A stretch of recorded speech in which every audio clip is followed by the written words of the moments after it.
Ayın 5'inde en son ilimiz Nice ilçesi, Yalaza ve Ortaç köylerinde yapılan, jandarmamız tarafından yapılan ve burada gördüğünüz bu arkadaşlarımızın katılımıyla gerçekleştirilen operasyon ile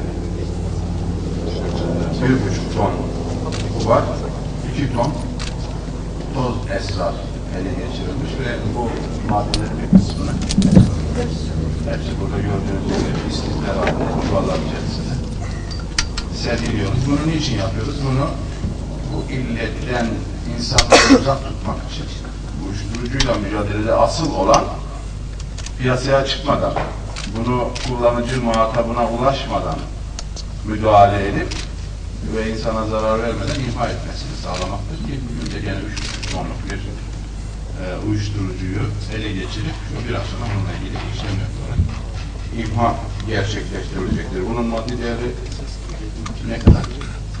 8 milyon TL'lik bir rakam bu. Tabii bu işle uğraşanların ne kadar kayıp elde ettiklerini vurgulamak açısından bu rakamı söylüyorum. Şu ana kadar da bölgemizde gene daha önce de ifade etmiş olduğum gibi 34,3 ton kuvar esrar, 62 ton toz esrar ve 4500 dönüm arazide de 50 milyon kök civarlarında da imkanları ele geçirilerek onların imha işlemleri gerçekleştirilmiştir.